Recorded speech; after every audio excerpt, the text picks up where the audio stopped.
Hello everyone, আসসালামু আলাইকুম। কেমন আছেন সবাই? আশা করছি সবাই ভালো আছেন। আমিও ভালো আছি, আলহামদুলিল্লাহ। আমি আহমেদ শাফি আবারও আপনাদের মাঝে চলে এসেছি নতুন আরও একটি ভ্লগ ভিডিও নিয়ে। গত 9 অক্টোবর 2025 আমি ভ্রমণ করেছিলাম সিলেট থেকে ঢাকা পর্যন্ত। সেদিন আমার ভ্রমণ সঙ্গী ছিল এনা ট্রান্সপোর্টের একটি হোন্দাই বাস। যদিও বা আমি সেদিন ভ্রমণ করতে চেয়েছিলাম এনা ট্রান্সপোর্টের স্ক্যানিয়া বাসে করে, কেননা আমার অডিয়েন্সরা অনেকেই আমার কাছে এনা স্ক্যানিয়ার ভ্লগ চেয়েছিলেন। তবে হয়তো সেদিন আমার ভাগ্য সহায় ছিল না, যার কারণে আমি স্ক্যানিয়ার টাইমিং এর টিকিট করেও হুন্দাই পেয়েছিলাম। যদিও স্ক্যানিয়ার বদলে হুন্দাই পাওয়াতে আমার কোনো প্যারা ছিল না। তো যাই হোক, সেদিন আমার জার্নি এক্সপিরিয়েন্স কেমন ছিল, সিলেট থেকে ঢাকা আসতে আমার কতক্ষণ টাইম লেগেছে, এনা ট্রান্সপোর্টের সার্ভিস কেমন ছিল, আমি কেমন জ্যাম পেয়েছি, সবকিছুই আজকের এই ভিডিওতে তুলে ধরার চেষ্টা করব। তো চলুন আর দেরি না করে মূল ভিডিওতে ফিরে যাওয়া যাক।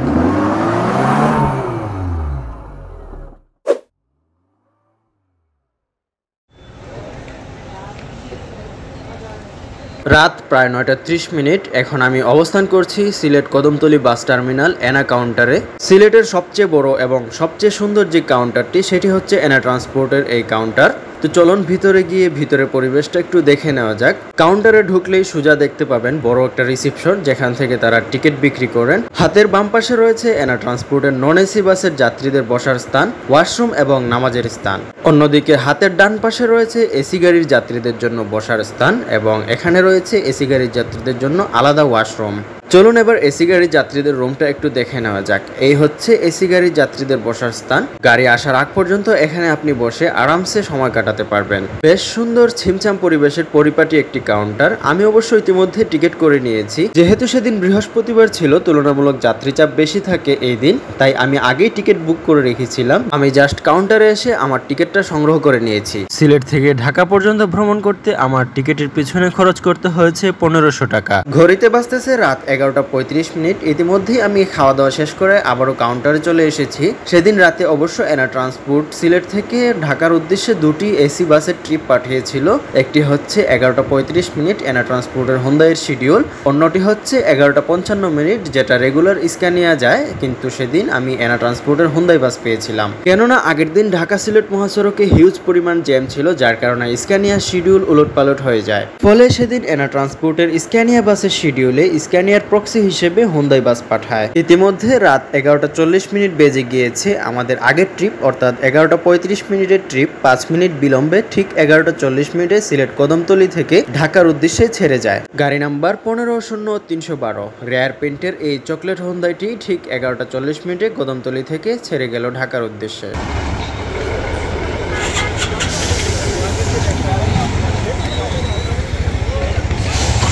ইতিমধ্যে রাত 11:55 গাড়িটিও এসে কাউন্টারের সামনে প্লেস করে ফেলে। এটাই হচ্ছে আজকে আমার সিলেট থেকে ঢাকা যাওয়ার ভ্রমণ সঙ্গী, গাড়ি নাম্বার 153496। এই গাড়িটি আগে ঢাকা টু কক্সবাজার রোডে চলাচল করত, বর্তমানে ঢাকা টু সিলেট রোডে চলাচল করছে বেশ কিছুদিন যাবত। আর এটার পরিবর্তে ঢাকা টু সিলেট রোডের 153491 গাড়িটাকে কক্সবাজার পাঠিয়ে দিয়েছে এনা ট্রান্সপোর্ট কর্তৃপক্ষ। এই ছিল গাড়ির আউটলুক। বাহির থেকে দেখতে খুবই ফ্রেশ লাগছিল গাড়িটাকে। চলুন এবার গাড়িটার ইন্টেরিয়র দেখে নেওয়া যাক। এই হচ্ছে কোরিয়ান বিস্ট হোন্দাই বাসের ড্যাশবোর্ড, খুবই পরিপাটি এবং ছিমছাম। তাছাড়া গাড়িটাকে ফ্রন্টে বেশ কিছু ফ্লাওয়ার দিয়ে সাজিয়ে রেখেছে, খুবই ভালো লাগতেছিল। ড্যাশবোর্ড দেখলাম, চলুন এবার সিটটা দেখে নেওয়া যাক। এই হচ্ছে টিপিক্যাল হোন্দাই বাসের সিট, 28 আসন বিশিষ্ট বিজনেস ক্লাস হোন্দাই বাসেরটা। ভিতরটা খুবই সুন্দর ছিমছাম পরিবেশে রয়েছে। প্রত্যেকটা সিটের সাথে রয়েছে ব্ল্যাঙ্কেট। তাছাড়া প্রতিটা যাত্রীর জন্য রয়েছে 1/2 লিটার ওয়াটার বোতল। মোট 9টি রোতে সাজানো এই বাসের আসন বিন্যাস, যার মধ্যে প্রথম 8টিতে রয়েছে 3টি করে সিট এবং লাস্ট রোতে রয়েছে 4টি সিট। সব মিলিয়ে 28টি সিট রয়েছে এই বাসটিতে। এই ছিল আমার ভ্রমণ সঙ্গী রেড স্পয়লার 3496 এর ইন্টেরিয়র। বাই দ্য ওয়ে, আমি এনা ট্রান্সপোর্টের স্পয়লার বাসে ভ্রমণ করি না অনেক দিন যাবত, তো যেহেতু স্ক্যানিয়া পাইনি, সো সেই হিসেবে স্পয়লার পাওয়াতে আমি বেশ খুশি। এই হচ্ছে রনি ভাই, আমাদের গাড়ির ফিক্সড চালক। উনি এনা ট্রান্সপোর্টের বেশ সিনিয়র একজন উস্তাদ। তো আজকে আমরা ওনার সাথেই ভ্রমণ করব সিলেট থেকে ঢাকা পর্যন্ত। আমরা যখন বাইরে দাঁড়িয়েছিলাম, গাড়ির টাইম তখন হয়নি, তখন আবার ওইদিকে আরো একটি স্পয়লার হোন্ডা এসে কদমতলী বাস টার্মিনালে এন্ট্রি নিয়েছিল। সেই গাড়িটা অবশ্য ঢাকা থেকে ট্রিপ নিয়ে এসেছে, এসে পার্ক করে ফেলতেছে। এটা আজকে রাতে আর কোথাও যাবে না, রেস্ট করবে। ইতিমধ্যে রাত 11:50 আমাদেরকে গাড়িতে উঠতে বলা হয়েছে। সো চলুন আমরা বাসে উঠি। আসসালামু আলাইকুম। ভালো আছেন? যেহেতু আমি ব্লগ করব, সো বরাবরের মতো এই সিটটাই নিয়েছি। আমার আজকের সিট হচ্ছে আলফা 2। রাত ঠিক 11:55 আমরা কদমতলী বাস টার্মিনাল হতে আমাদের গন্তব্য ঢাকার উদ্দেশ্যে রওনা করছি আল্লাহর নাম নিয়ে। সুবহানাল্লাযী সাখখারা লানা হাযা ওয়া মা কুন্না লাহু মুকরিনিন ওয়া ইন্না ইলা রাব্বিনা লামুনকালিবুন। দেখুন ভাই, আমি তো আপনি ভুল করছেন, আমি তো সিলেট থেকে আসতেছি ভাই। ভালো করে দেন, ভালো করে দেন।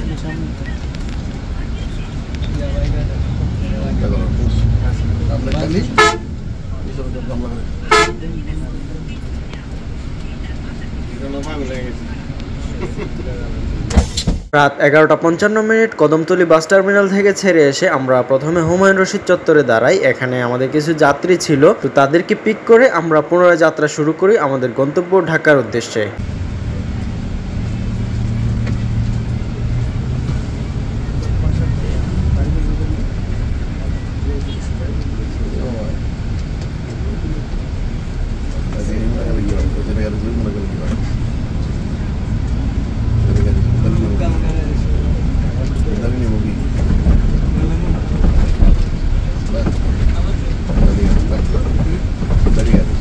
সিলেট থেকে বের হতেই রাস্তার এই ভাঙাচোরা অবস্থা, বাকি রাস্তা তো অবশিষ্ট পড়েই আছে। সেদিন আমাদের দায়িত্বে থাকা গাইড সাহেব বেশ অ্যাক্টিভ একজন মানুষ ছিলেন। তো আমাদের গাড়ি সিলেট থেকে ছাড়া মাত্রই উনি বিভিন্ন জায়গায় কল করে, তারপর গুগল ম্যাপ চেক করে উনি আমাদেরকে অবগত করেন যে ব্রাহ্মণবাড়িয়া বিশ্ব রোডে বেশ জ্যাম রয়েছে বরাবরের মতোই। তো ব্রাহ্মণবাড়িয়ার জ্যামকে মাথায় রেখে আমাদের ড্রাইভার সাহেব চালাইতেছিলেন। সিলেট থেকে বের হতেই আমরা দেখা পাই মামুন এন্টারপ্রাইজের ইসুজু এলটি এসি বাসের। তো আমরা তার পিছন পিছন কিছুক্ষণ ছুটে যাই, তারপর সুযোগ পেয়ে তাকে ওভারটেক করে আমরা চলে যাই আমাদের গন্তব্যের উদ্দেশ্যে। তো দেখতে থাকুন, আশা করছি ভালো লাগবে।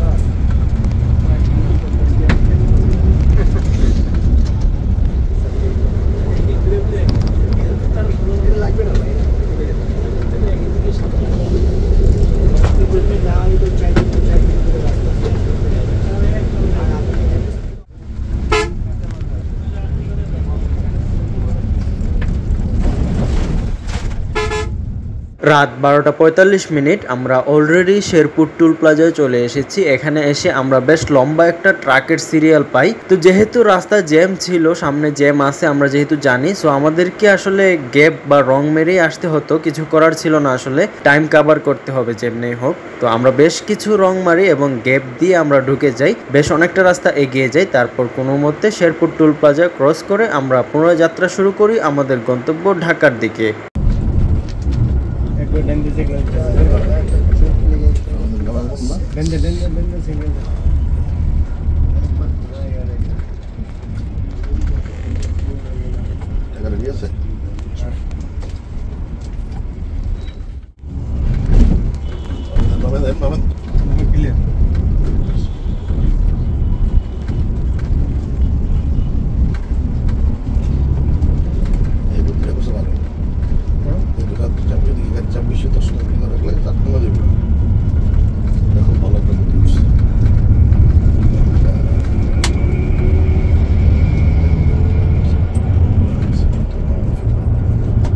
মামুন এন্টারপ্রাইজকে ওভারটেক করার পর শেরপুর টুল প্লাজা পার হয়ে আমাদের সামনে এখন অবস্থান করছে তথাকথিত এনার কম্পিটিটর বিলাস পরিবহন। তার চেসিস যেহেতু আশোক লিল্যান্ড, বরাবরের মতো হুন্দাইয়ের কাছে সে রেডি পিক আপে ওভারটেক খায়, কোনো পাত্তাই পায়নি আমাদের সাথে। তো দেখতে থাকুন, আশা করছি ভালো লাগবে।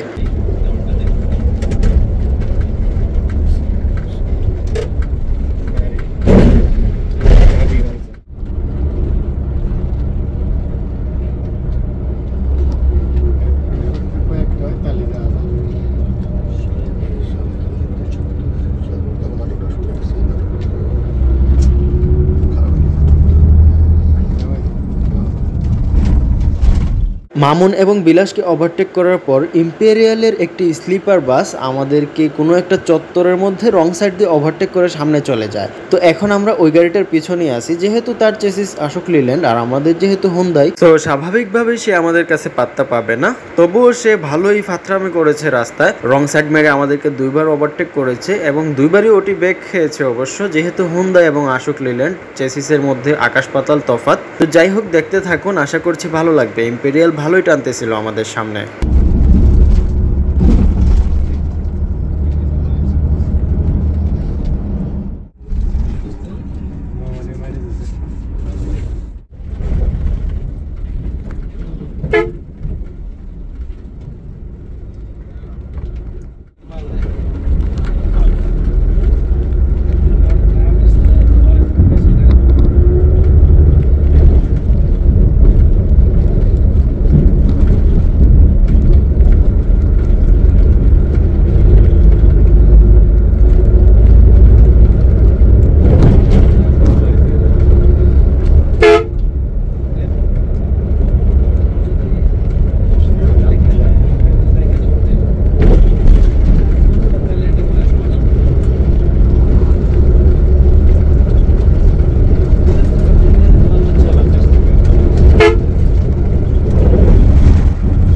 ব্রাউনবাড়িয়া বিশ্ব রোডে যেহেতু জ্যাম ছিল, তাই আমাদের আগের ট্রিপ অর্থাৎ 11:35 ছেড়ে আসা এনা ট্রান্সপোর্টের হুন্দাই বাসটি আউশকান্দি এসে দাঁড়িয়ে যায় এবং আমাদের রনি ভাইয়ের সাথে পরামর্শ করে ফোনে এবং ওনার জন্য অপেক্ষা করে যে একসাথে আমরা ফাঁড়ি মারবো। এজন্য আউশকান্দি থেকে আমরা আমাদের আগের ট্রিপ 11:35 ট্রিপের আগে চলে আসি। ওনারা আমাদের পিছন পিছন আসতে থাকেন। এদিকে আউশকান্দিতে আবারও রং সাইড দিয়ে বের হয়ে যায় এই ইম্পেরিয়াল। তারপর আমরা আবারও তাকে ওভারটেক করি। হুন্দাইয়ের সাথে তো সে কোনোভাবেই পারবে না স্বাভাবিক। এরপর আমরা বেশ কিছুক্ষণ রাস্তা ফাঁকা পাই, আমরা একটানে চলে আসি শায়েস্তাগঞ্জ। আমাদের বাম্পারে এনা ট্রান্সপোর্টের ওই হুন্দাই 312টিও আসতেছে। তো এনজয় করুন ফাঁকা রাস্তা 90 লক্ষ হুন্দাইয়ের স্মুথ পথ চলা।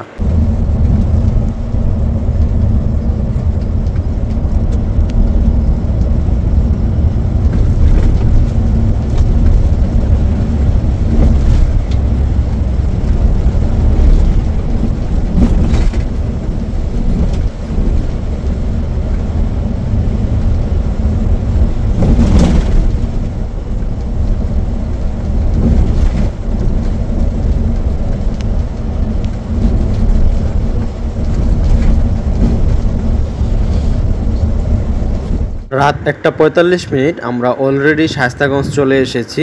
ব্রাউনবাড়িয়া বিশ্ব রোডে হিউজ পরিমাণ জ্যাম আছে, আমরা চতুর্দিক থেকে খবর পাচ্ছি ফোনের মাধ্যমে। তো আমরা শায়েস্তাগঞ্জ থেকে হাতের ডানে ঢুকবো, অর্থাৎ হবিগঞ্জ হয়ে তারপর লাখাই দিয়ে নাসিরনগর হয়ে সরাইল কুট্টাপাড়া দিয়ে ব্রাউনবাড়িয়াতে উঠবো। তো এখন আমরা শায়েস্তাগঞ্জ চত্বর পার হয়ে চলে আসলাম। আমাদের সামনে দুটি হানিফ ছিল, তারা বরাবরের মতোই N2 এর যে মেইন রুট সেটা দিয়ে গিয়েছে এবং জ্যাম খেয়েছে।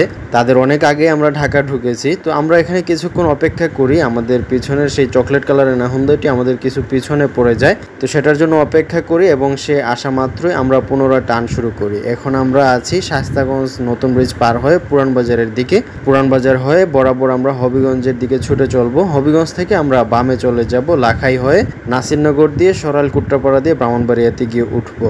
ইতিমধ্যে আমরা চলে এসেছি পুরান বাজার। শায়েস্তাগঞ্জের এই পুরান বাজার অনেক পুরাতন একটি বাজার। তো এটা এখন আমরা পার হচ্ছে, এদিকে বরাবর চলে যায় হবিগঞ্জ আর বামে চলে গেছে শায়েস্তাগঞ্জ পৌরসভা। তো আমরা এখন হবিগঞ্জের দিকে যাচ্ছি। হবিগঞ্জ হয়ে আমরা লাখাইয়ের দিকে ঢুকবো আর কি। তো দেখতে থাকুন, আশা করছি ভালো লাগবে। হবিগঞ্জের এই রাস্তাটা অনেক সুন্দর।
ফাঁকা হাইওয়ে ধরে নিরিবিলি আমরা একাকী ছুটে চলছি আমাদের গন্তব্যের দিকে। মোমেন্টটা বেশ এনজয়েবল ছিল। তো আমরা ইতিমধ্যে হবিগঞ্জ চলে এসেছি, রাত প্রায় 2:04 বাজতেছে এখন। হবিগঞ্জ থেকে আমরা এখন বামে মোড় নিচ্ছি, এদিকে আমরা লাখাই নাসিরনগর রোড দিয়ে আমরা সরাসরি ব্রাহ্মণবাড়িয়া চলে যাব।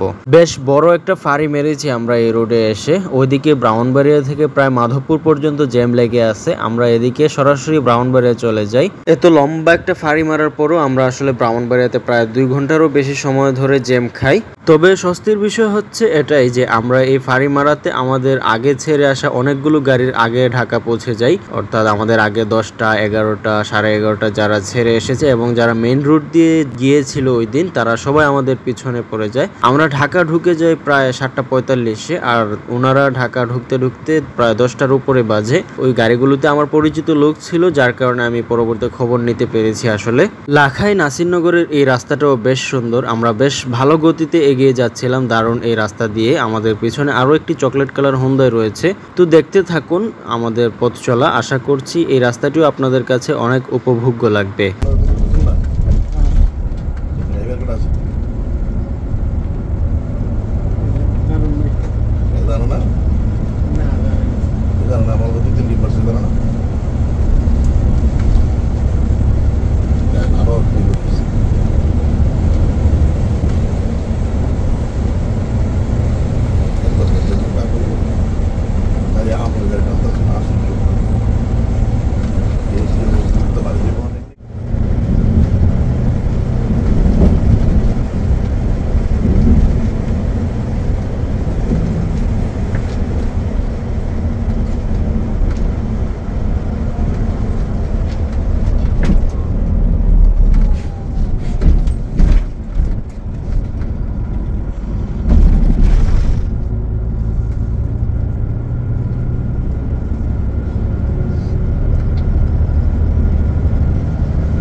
আঁকাবাঁকা এই নিরিবিলি রাস্তা দিয়ে আমরা ছুটে চলছিলাম আমাদের গন্তব্যের দিকে। এই রাস্তাটা খুবই নিরিবিলি, আগে এখানে খুব বেশি ডাকাতি হতো, যদিও এখন হয় না, কেননা আমরা এই রাস্তাটা পাড়ি দেওয়ার সময় রাস্তার বিভিন্ন জায়গায় পুলিশের গাড়ি দাঁড়ানো দেখেছি এবং বিভিন্ন জায়গায় পুলিশকে দেখেছি, যার কারণে এখন হয়তো আগের মতো ডাকাতি করার সুযোগ নেই। সবার মনেই একটা প্রশ্ন থাকতে পারে যে এই রাস্তায় ডাকাতি হয় কিনা। আসলে আমার কাছে মনে হয়নি যে এই রাস্তায় এখন কোনো ডাকাতি করার বা ডাকাতি হওয়ার কোনো চান্স আছে, কেননা যে পরিমাণে পুলিশ দেখেছি ডাকাতি হওয়ার কোনো সুযোগ নেই আসলে। তো সামনে এসে আমরা একটা মামুন এন্টারপ্রাইজের দেখা পাই। এই গাড়িটা বেশ কিছুদিন আগে রিপেন্ট হয়ে এসেছে। মামুনের সুনামগঞ্জের একটা করা 1 যে ছিল 5361, বর্তমানে এটা কেমন কন্ডিশনে আছে জানি না আমি, তবে ওই গাড়িটা সেদিন খুব বেশি বেলকামি করতেছিল। এমনিতেই রাস্তা চিপা, তাকে ওভারটেক করা যাচ্ছিল না, তাছাড়া 2 গাড়ি পাস হওয়া এই রাস্তা খুবই টাফ। আমরা দাঁড়িয়ে দাঁড়িয়ে অপর পাশের আসা গাড়িগুলোকে সাইড দিতেছিলাম। এই গাড়িটা আমাদের সামনে বেলকামি করতেছিল, না আগে যাচ্ছিল না সাইড দিচ্ছিল, চালাচ্ছিল, ধীরে ধীরে ধীরে ধীরে একা একা পুরো রাস্তা নিয়ে একা একা চালাচ্ছিল আর কি। তো তার পিছনে আমরা ব্রাউনবাড়িয়া পর্যন্ত যাই। তো তার আগে এখানে একটা ব্রিজ ভাঙ্গা আছে, এখানে একটা ব্রিজ ভাঙ্গা, এটা হচ্ছে আমরা মেইন ব্রিজটা ভাঙ্গা, যার কারণে বাম দিয়ে একটু করে একটা কোনো রকম জোড়াতালি মার্কা ব্রিজ দিয়ে দিয়েছে আর কি, কোনো রকম একটা একটা করে গাড়ি পাস হয়। তো আমরা এখন সেদিকেই যাচ্ছি, এই ব্রিজ পার হয়ে আমরা ছুটে চলবো আমাদের গন্তব্যের দিকে। তো ব্রাউনবাড়িয়া পর্যন্ত আমরা মামুনের এই গাড়িটার পিছনেই ছিলাম। মামুনের এই গাড়ির সামনে দুটা এনা ট্রান্সপোর্টের নন এসি ছিল, যে দুটা হারিয়ে গিয়েছে ট্রেনে, কিন্তু মামুনের এই গাড়িটার বেলকামির কারণে আমরা ওই দুইটা গাড়িকে গিয়ে ধরতে পারিনি। তবে ব্রাউনবাড়িয়া বিশ্ব রোডের জেমে গিয়ে আবার আমরা ওই দুটো গাড়িকে পেয়ে যাই, ওরা দুটা দাঁড়ানো ছিল ওইখানে। কিন্তু মামুনের এই গাড়িটা ব্রাউনবাড়িয়া বিশ্ব রোডে একটা চালাকি করে বের হয়ে যায়, আমাদের অনেক আগেই সে বের হয়ে যায়। তারপর আমরা অনেকক্ষণ এখানে দাঁড়িয়ে থাকি, অনেকক্ষণ দাঁড়িয়ে থাকার পর আমরা মেন রোডে উঠতে পারি, কিন্তু সে চালাকি করে বেশ খানিকটা আগে চলে যায় আমাদের। তো দেখতে থাকুন, আশা করছি ভালো লাগবে।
রাত 3:19 আমরা অলরেডি চলে এসেছি সরাইল কুট্রাপাড়া রোডের মুখে। তো এখান থেকে দেখা যাচ্ছিল N2 বিশাল লম্বা জ্যামের সিরিয়াল, একটা একটা করে গাড়ি পাস হচ্ছিল। আমরা মামুনের পিছন এসে এখানে দাঁড়াই।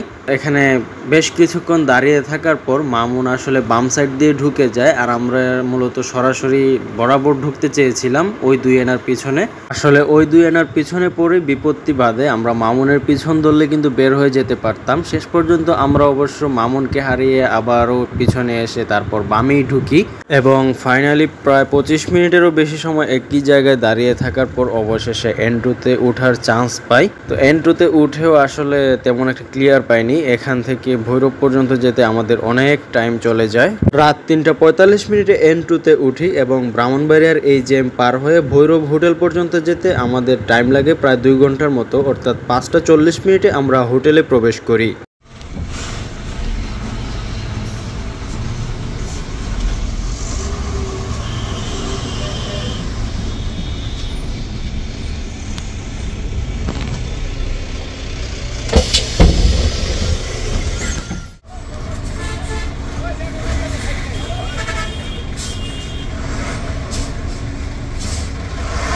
এখানে এসে এনা ট্রান্সপোর্টের ড্রাইভারদের মধ্যে নিজেদের ভিতরে যে ভালোবাসা এবং মহাব্বত সেটার দেখা পাই আবারও। আমাদের উস্তাদ বামে ঢুকে আগে উঠে যান N2 তারপর দেখেন যে আমাদের সামনে যে দুইটা নন এসি এনা ছিল সে দুইটা তখনও দাঁড়িয়ে আছে। তো উনি নিজে দাঁড়িয়ে থেকে ওই দুইটাকে আগে পাস দেন। আমাদের উস্তাদ রনি ভাই যদি ওদেরকে না উঠাতেন তাহলে হয়তো সারা রাত ওখানে বসে থাকতে হতো। তো ওনাদেরকে আগে উঠিয়ে তারপর ওনাদের পিছন আমরা আবারও রওনা করি। আর এই হচ্ছে ব্রাহ্মণবাড়িয়ার রাস্তার অবস্থা, ব্রাহ্মণবাড়িয়া বিশ্ব রোডের অবস্থা হচ্ছে এটা। উপদেষ্টা সাহেব আসার পরের দিন আমি ট্যুর দিয়েছিলাম, এই ছিল আর কি সেদিন রাস্তার অবস্থা।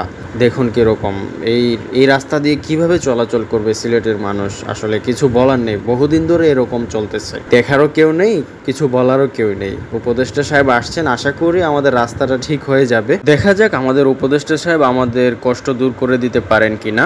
তো এই ভাঙ্গা রাস্তার উপর দিয়ে আমরা ছুটে চলছি। আমাদের সামনে আরো দুটি নন এসি এনা এবং আমাদের পিছনে এনা ট্রান্সপোর্টের ওই হোন্ডাইটা। তো দেখতে থাকুন এই ভাঙ্গা রাস্তা দিয়ে আর কি উপভোগ করবেন, আমাদের কিরকম কষ্ট হয় এই ভাঙ্গা রাস্তা দেখে আপনারা কিছু উপলব্ধি করার চেষ্টা করুন। আসলে সিলেটবাসীরা এই রাস্তা নিয়ে খুবই ভোগান্তিতে আছে আজ বেশ কয়েকটা বছর ধরে। এই জ্যাম শুধু ব্রাহ্মণবাড়িয়া বিশ্ব রোডে না, এই জ্যাম ওইদিকে ভৈরব পর্যন্ত যায়, এদিকে আবার মাধবপুর পর্যন্ত আসে। প্রায় প্রতিনিয়ত এই জ্যামের জন্য ভোগান্তি পোহাচ্ছে সিলেটের মানুষজন। বর্তমানে আমরা অবস্থান করছি ব্রাহ্মণবাড়িয়া বিশ্ব রোডে। এই দেখুন কিরকম অবস্থা, গর্ত কত বড় বড়। তো এগুলার ভিতর দিয়ে আমরা ছুটে চলছি আমাদের গন্তব্য ঢাকার দিকে।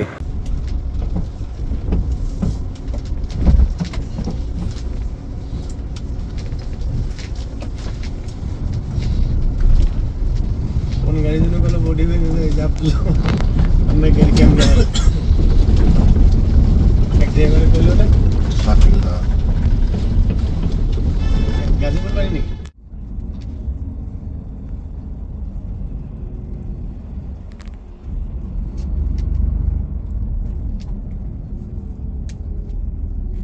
এই দেখুন অবস্থা, জ্যামের তীব্রতা দুনো পাশে গাড়ি চলে আসছে। রাত 4:20 ব্রাহ্মণবাড়িয়া বিশ্ব রোড পার হই এবং বর্তমানে বাজতেছে 5:15। আমি এখানে এসে কিছুক্ষণ ঘুমিয়ে যাই, তারপর হোটেলের মুখে এসে আবারও উঠি ঘুম থেকে। ততক্ষণে ভোরের আলো ফুটে যায়।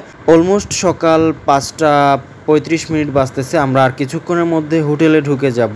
ভোরের আলো ফুটার এই মুহূর্তটা বেশ ভালো লাগে, যদিও বা ফুটেজটা তেমন একটা ভালো আসেনি যেহেতু অপোজিটে বেশ গাড়ির লাইট ছিল, তাছাড়া রাস্তাটাও তেমন একটা সুবিধার না। আমরা হোটেল ব্রেক শেষ করে ভালো সুন্দর ভিউ দেখতে পাবো, আশা করি আপনারা সেগুলো এনজয় করতে পারবেন। তো আমাদের সামনে দুইটা নন এসি আনা ছিল, একটাকে ওভারটেক করে ফেলেছেন, আরেকটা আছে সামনে। এটার বাম্পার ধরেই আমরা হোটেলে ঢুকবো। আর কিছুক্ষণ পরেই গাইড সাহেব ব্রিফিং করে দিবেন হোটেলের। তো দেখতে থাকুন, আশা করছি ভালো লাগবে।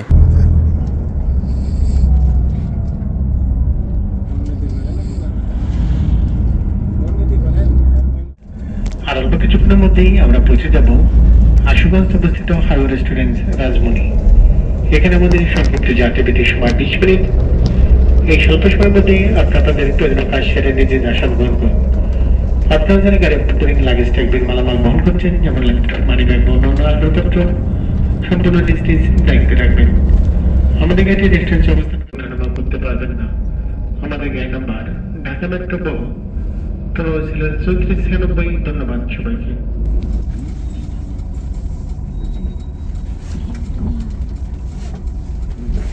ঠিক 5:40 আমরা হোটেল রাজমণিতে প্রবেশ করি। তারপর আমরা খাওয়া দাওয়া করে তারপর এখানে এসে টুকটাক ভিডিও করতেছিলাম। পাখির কিচিরমিচির সকালবেলা শুনতে ভালোই লাগতেছিল।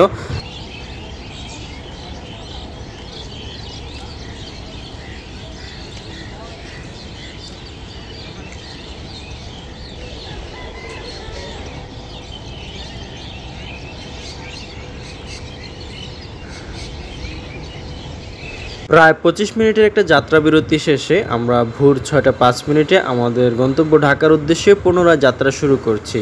অন্যান্য সবগুলো গাড়ি এখনো পর্যন্ত জ্যামে আটকে আছে। আমরা সহ আরো বেশ কিছু এনা ট্রান্সপোর্টের এসি নন এসি বাস বের হয়ে এসেছি জ্যাম থেকে। অলরেডি আমরা ভৈরব চলে এসেছি, ভৈরব ব্রিজের উপরে আছি এখন। সকালের ভিউটা বেশ দারুণ লাগতেছিল, উপভোগ করুন, আশা করছি ভালো লাগবে।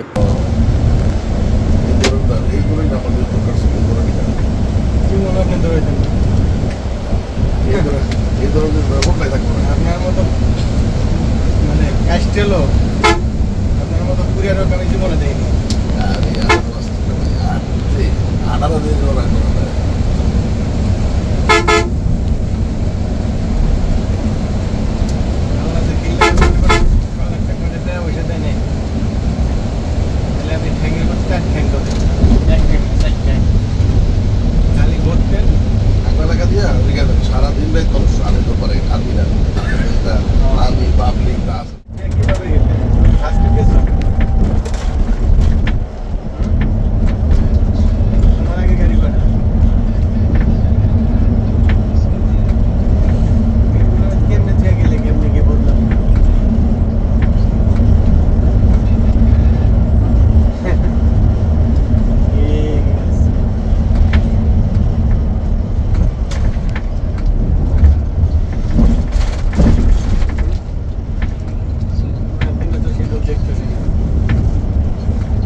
এক টানে 3 এনাকে ওভারটেক করে এসেছি, সামনে আরও একটি এনা, আমরা নিজেও বসে আছি এনায়। মানে মহাসড়কে এনার দাপট আগে যেমন ছিল ঠিক তেমনই আছে এখনো পর্যন্ত। এই 5টা এনাই মূলত ফাড়ি মেরে এসেছে নাসিরনগর দিয়ে, ওইদিকে জ্যামে বসে আছে হানিফ, ইউনিক সহ সিলেটের অন্যান্য সবগুলো ব্যানার। তো দেখতে থাকুন, আশা করছি ভালো লাগবে। সামনের এনাটাকে ওভারটেক করেছি কিন্তু ওইটার ফুটেজ আমি রাখতে পারিনি।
নরসিংদী পাঁচদোনা ঘোড়াশালের এই পথটুকু আমি ঘুমিয়ে এসেছি, কারণ সারা রাত ড্রাইভারদের সাথে সজাগ ছিলাম, তো আমার বেশ ঘুম পাচ্ছিল, কিছুক্ষণ ঘুমিয়ে নিয়েছি। আমরা অলমোস্ট টঙ্গীর কাছাকাছি চলে এসেছি, সকাল 7টা 35 মিনিট বাজতেছে এখন। আমাদের সামনে রয়েছে হানিফ এন্টারপ্রাইজ, মহাখালী সেকশনের হানিফ এটা। তো এটাকে ওভারটেক করে আমরা এটার আগেই উত্তরাতে প্রবেশ করি এবং উত্তরাতে আমাকে নামিয়ে দেন ঠিক 7টা 45 মিনিটে। আমরা অলরেডি টঙ্গী পার হয়ে এসেছি, যাত্রীদেরকে টঙ্গী নামিয়ে দিই। আমরা অলরেডি ফ্লাইওভারে চলে এসেছি, আর কিছুক্ষণের মধ্যেই নেমে যাব। আশা করছি ব্লগটা আর বেশিক্ষণ লম্বা হবে না। এই পর্যন্ত যারা কষ্ট করে আমার পুরো ব্লগটি দেখেছেন, আমার বকবকানি শুনেছেন, সহ্য করেছেন, তাদেরকে আসলে স্পেশালি আলাদাভাবে ধন্যবাদ দিতে হয়, কারণ আপনাদের এই ভালোবাসাই মূলত আমার অনুপ্রেরণা। তো ওভারঅল যদি আমি এনা ট্রান্সপোর্টের সার্ভিসের কথা বলি, দারুণ সার্ভিস ছিল, কোনো পুকটুক কিছুই নেয় নাই। সুপারভাইজার সাহেব ওয়েল বিহেভিয়ার ছিলেন। তো সবকিছু মিলিয়ে ড্রাইভিংও যথেষ্ট ভালো ছিল।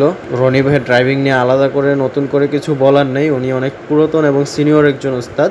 তাছাড়া এনা ট্রান্সপোর্টের বহরে থাকা এই গাড়িটা এতটাই ফ্রেশ, আমি আসলে মুগ্ধ হয়েছি এই গাড়িতে ভ্রমণ করে। আমি লাস্ট কবে এত ফ্রেশ হোন্ডাতে ট্যুর দিয়েছিলাম আমার মনে পড়ছে না। গাড়ির আউটলুক যেমন ফ্রেশ, ইন্টেরিয়র যেমন ফ্রেশ, গাড়ির ইঞ্জিনের কন্ডিশন সবকিছু ওভারঅল মিলে খুবই ভালো কন্ডিশনে আছে। গাড়িটা খুবই ফ্রেশ অবস্থায় আছে বর্তমানে। তো আর অল্প কিছুক্ষণের মধ্যে আমি নেমে যাব আমার গন্তব্য উত্তরাতে, আর ওনারা চলে যাবেন ওনাদের লাস্ট স্টপেজ মহাখালীতে। আমরা অলরেডি নেমে যাচ্ছি ফ্লাইওভার থেকে, চলে এসেছি উত্তরা বিএনএসে। এখানে আমাদের আগে ছেড়ে আসা 312 চকলেট কালার হোন্ডাটি দাঁড়িয়ে যাত্রী নামাচ্ছে, আমিও নেমে যাব ঠিক ওখানেই। রাত 11টা 45 মিনিটে সিলেট থেকে ছেড়ে এসে সকাল 7টা 45 মিনিটে আমাকে উত্তরা নামিয়ে দেয় এনা ট্রান্সপোর্টের হোন্ডাই। এনা ট্রান্সপোর্টের এই 3496 এর সাথে আমার প্রায় 7 ঘন্টা 50 মিনিটের দারুণ জার্নি ছিল। আর এই ছিল আমার জার্নি এক্সপিরিয়েন্স, আপনাদের সামনে তুলে ধরা হলো। তো আমার এই জার্নি ব্লগটি আপনাদের কাছে কেমন লেগেছে অবশ্যই কমেন্টে জানাবেন। যদি ব্লগটি ভালো লেগে থাকে তাহলে লাইক, শেয়ার এবং সাবস্ক্রাইব করতে ভুলবেন না। ধন্যবাদ সবাইকে। ইতিমধ্যে যাত্রীদের মালামাল আনলোড করে তারপর পুনরায় যাত্রা শুরু করছেন তারা মহাখালীর দিকে। তো আজ এখানে শেষ করছি। সবাই ভালো থাকবেন, সুস্থ থাকবেন। আবার দেখা হবে নতুন কোনো ব্লগ ভিডিওতে।